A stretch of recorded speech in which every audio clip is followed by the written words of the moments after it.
अब इसमें flight update करेंगे। admin.component.ts फाइल में सारे flights ng on init method में मिलता है।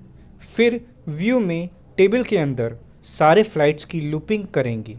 नोट कीजिए i equal to index use किया गया है जो 0 से स्टार्ट होके अपवर्ड काउंटिंग करता है।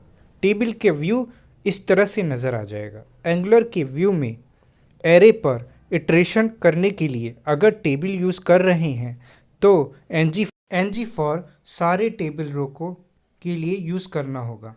इस तरह सारे टेबल रो एक डाटाबेस से डाटा रो रिप्रेजेंट करता है। अब क्वेश्चन है कि कंपोनेंट फाइल में एक फ्रूट्स का एरे है, उसका करस्पॉन्डिंग व्यू में ng फॉर लूपिंग इस तरह से करना है कि एरे में हर फ्रूट की लिस्टिंग नंबर से हो जो कि नेचुरल नंबर हो, 0 से ना हो कि 1 से काउंटिंग स्टार्ट करनी है। इसके लिए डबल कर्ली ब्रेसेस में फ्रूट्स और i+1 पास कर देंगे। अब फ्लाइट्स अपडेट करेंगे। टेक्स्ट इनपुट बना के फ्लाइट्स की हर फील्ड को एडिटेबल बनाएंगे। फिर फ्लाइट्स को अपडेट करने के लिए फ्लाइट ऑब्जेक्ट को अपडेट मेथड में पास करेंगे। आईडी के बेसिस पे अपडेट कर देगा। नोट, दो तरह की आईडी यूज़ की गई है। पहले एरे बेस्ड आईडी है जो व्यू में इटरेशन करता है। दूसरी डाटाबेस आईडी है जो किसी आइटम को डाटाबेस में अपडेट या डिलीट करता है। फ्रंट एंड में हर फ्लाइट की डाटा फील्ड को ऐसे चेंज करेंगे। फिर अपडेट बटन को इस तरह से बदल दिया जाएगा। मोबाइल डिवाइस की व्यू स्पेस इशू होने के कारण हर फील्ड को एडिटेबल नहीं बनाएंगे। 3 fields origin, destination, flight number को एडिटेबल करना होगा। New user new values type करके गो बटन हिट करेगा। अपडेट मेथड न्यू वैल्यूज़ को रिसीव कर लेगा। नोट, कंपोनेंट में यूनिक नेम से कोई भी वेरिएबल ng मॉडल में बनाया जा सकता है।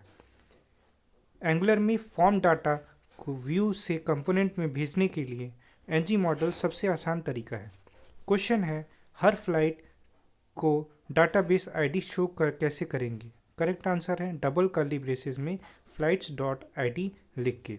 अब फ्लाइट्स अपडेट के बाद विजुअल चेंज को शो करेंगे। सारी फ्लाइट्स को एडमिन के ng on it मेथड में लोड किया गया है। मास्टर अपडेट मेथड बनाएंगे जिसमें फ्लाइट अपडेट और डिलीट किया जाएगा।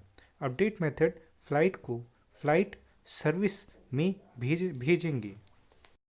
अब flight.service.ts में अपडेट मेथड डिज़ाइन करेंगे जो अपडेट फंक्शनैलिटी को पूरा कर देगा।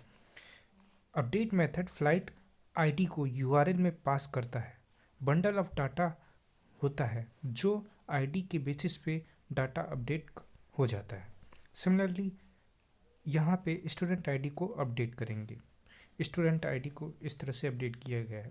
अब फ्लाइट डिलीशन प्रोसेस को समझेंगे, देखेंगे। इसमें अपडेट मेथड की तरह ही आईडी को पास होता है लेकिन कोई बंडल ऑफ डाटा पास नहीं होता। अपडेट एंड डिलीट बटन इस तरह से रहेगा। admin.component.ts में डिलीट मेथड इस तरह से लिखेंगे और flight.service.ts में डिलीट मेथड जो बैकएंड को सेंड करेगा। सारे पोस्ट रिक्वेस्ट को कम से कम 2 पैरामीटर की ज़रूरत होती है। फर्स्ट पैरामीटर यूआरएल पोस्ट करने के लिए होता है और सेकंड पैरामीटर को बंडल ऑफ डाटा पोस्ट करने के लिए होता है। डिलीट के केस में कोई डाटा सेंड नहीं होता, इसलिए सेकंड पैरामीटर को नल रखते हैं। नोट करने वाली बात है कि पोस्ट और को अपडेट और डिलीट दोनों के साथ यूज़ किया गया है क्योंकि सारे ब्राउज़र कंपैटिबिलिटी बनाने के लिए और दूसरा बैकएंड से कम्युनिकेशन करने के लिए। रैप करने के लिए ये ऑप्शनल लाइंस हैं जो admin.component.file में यूज़ कर सकते हैं। डिलीट मेथड बहुत ही फास्ट और इजी होता है। नेक्स्ट क्वेश्चन है कि डिलीट मेथड के लिए कौन सी लाइन ट्रू है। फर्स्ट करेक्ट आंसर है एटलीस्ट 2 पैरामीटर्स चाहिए होता है और सेकंड पैरामीटर नल रखते हैं।